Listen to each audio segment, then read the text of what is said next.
तो हमने last 2 practical पढ़े थे स्पायरोमीटर और स्टेथोग्राफी के। हर कॉलेज और हॉस्पिटल में सेकेंड ईयर या थर्ड सेमेस्टर के अंदर आपको ये 2 मशीन्स जो है यूज़ करवाई जाती हैं, उनके प्रैक्टिकल्स करवाए जाते हैं। अगर आपके पास नहीं करवाए गए तो आप ये जो है वो पिक्चर और वीडियो देख के समझ सकते हैं कि किस तरीके से होती है। और अगर वहाँ पर मशीन रखी हुई भी, वैसे तो हॉस्पी वाइवा में नहीं रखी होती क्योंकि मशीन्स काफ़ी बड़ी होती हैं, तो आप ये समझ सकते हैं कि आपको उन पर क्या जवाब देना है। अदरवाइज़ अगर ये पिक्चर ही बनी हुई आ जाए, क्योंकि आ जाती है मोस्टली, तो अगर आ गई तो फिर आपको जवाब देना पड़ेगा और उसके लिए आप ये वीडियो देख लें, आपको क्लियर हो जाएगा। कि पहले पूछते हैं कि स्टेथोग्राफी होती क्या है। जो लिखा हुआ होता है अक्सर उसके सवाल भी कर लेते हैं। तो आपने कहना है कि it is the process of recording respiratory movement in man. Respiratory movement को जो है वो चेक करने के लिए कितनी मिनट, 1 मिनट में कितनी फ्रीक्वेंसी पर कितनी ज़्यादा हो रही है, 20 हो रही है, 22 हो रही है, 10 हो रही है, 12 हो रही है, 16 हो रही है, ये हमने चेक करना होता है। कितनी बार मतलब हमने जो है वो इनहेल और एक्सहेल किया है, ठीक है। इसमें हम रेट नहीं पूछते, रेस्पिरेटरी रेट, कि हमने कितनी ऑक्सीजन को होल्ड किया, कितनी देर होल्ड किया, किस प्रेशर से एक्सहेल की, क्या कैपेसिटी थी, ये सब नहीं हम देखते, वो हम देखते हैं स्पायरोमीटर में। इसमें सिर्फ हम स्टेथोग्राफी करते हैं कि हम रेस्पिरेटरी मूवमेंट को जो है कैलकुलेट करते हैं। अब इसमें लिखा हुआ है कि ए और बी जो डायग्राम है जिसको हमने मेंशन किया हुआ, इसका नाम क्या है, ये है क्या। तो जो ए है वो खुद स्टेथोग्राफ है और जो बी है वो आपका काइमोग्राफ है।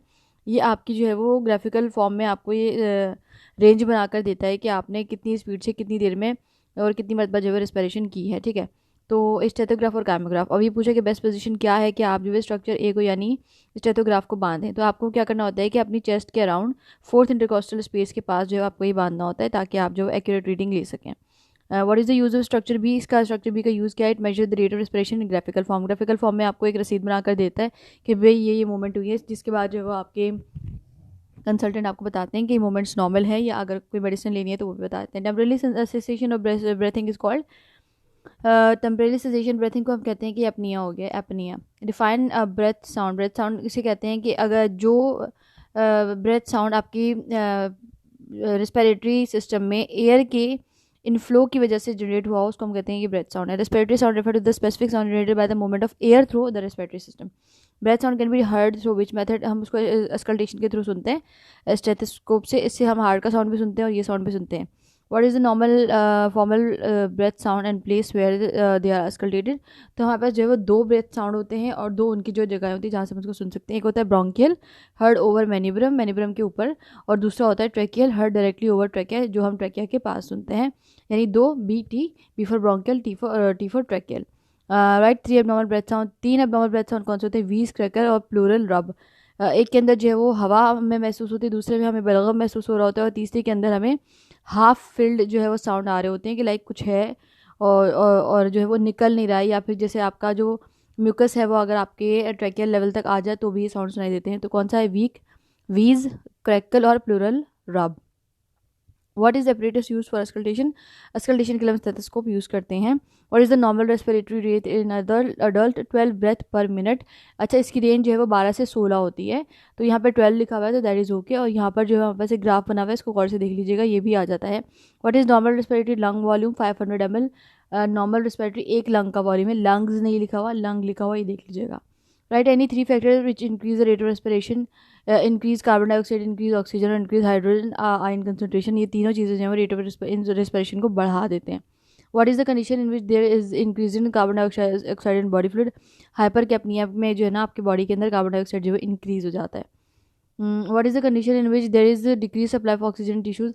हाइपर होगा, हाइपर कैपनिया होगा तो इंक्रीज कार्बन डाइऑक्साइड, और हाइपोक्सिया होगा तो डिक्रीज ऑक्सीजन।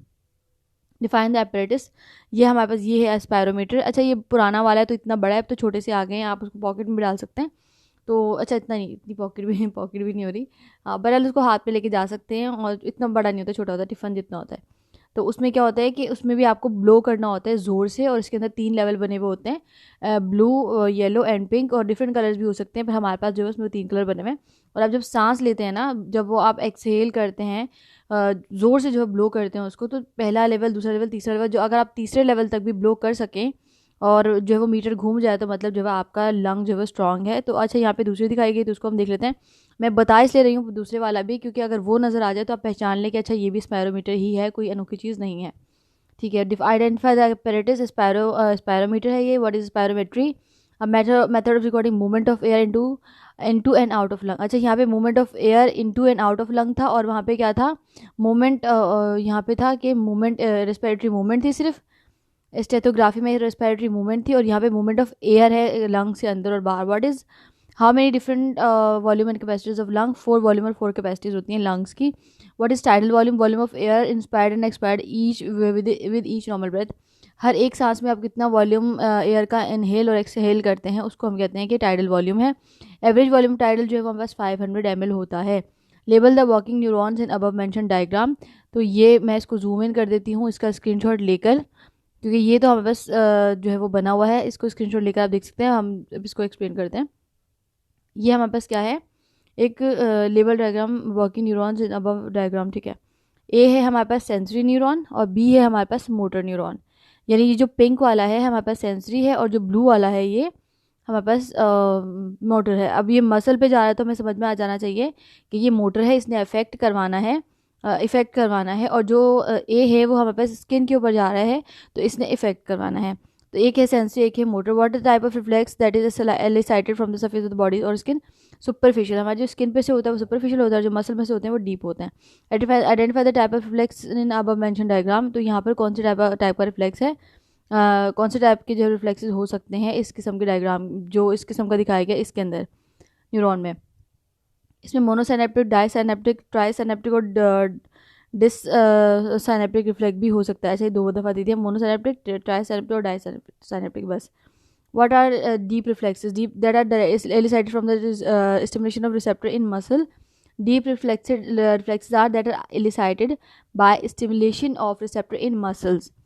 अगर यहाँ पे रिसेप्टर ऑफ स्किन लिखा होता तो ये आपके सुपरफिशियल रिफ्लेक्स हो जाते हैं, और यहाँ पे लिखा हुआ डीप मसल्स तो ये हो गया आपका डीप रिफ्लेक्स. मसल्स लिखा हुआ तो ये आपको डिफ्लेक्स हो गया. व्हाट इज रिफ्लेक्स आर, वो रास्ता जो आपकी इम्पल्स को लेकर जाए और एक्शन करवाए उसको हम कहते हैं reflex are. So the pathway travel by the impulse during reflex action. Pathway traveled by an impulse during reflex action is called reflex arc. Name the labeled part of brain and white its main function. तो ये जो आपका ए वाला portion है, मैंने last video में बात की थी कि इस तरीके का डायग्राम आता है. तो ये है आपका सेरेबेलम और इसका काम क्या है कि वॉलंटरी मूवमेंट की कोऑर्डिनेशन बनाए रखे. ऐसा नहीं होता कि आपकी जो है वो आप ग्लास उठाने के लिए जा रहे हैं सीधे हाथ से और आपका उल्टा हाथ खुद ब खुद डांस करने लग जाए या वो भी उठ जाए. अगर आपने ग्लास उठाना है तो आपकी फिंगर्स को किस तरह, किस वक्त कितना कॉन्ट्रैक्ट होना है, कितना प्रेशर देना है, ये सारी कोऑर्डिनेशन काम का सेरिबेलम करता है. Name write the name of 2 major motor pathways. हमारे पास पिरामिडल और एक्स्ट्रा पिरामिडल ट्रैक्स होते हैं, 2 मतलब मेजर पाथवेज होते हैं. What is the function of spinothalamic tract. Spinothalamic tract का फंक्शन होता है it carries the impulse of pain, temperature, crude touch और to thalamus and cerebral cortex. तो स्पाइनोथैलेमिक ट्रैक जो है वो आपके पास पेन की और टेम्परेचर की इम्पल्सेस लेके जाता है. Flaccid paralysis cause due to the lower motor neuron lesson.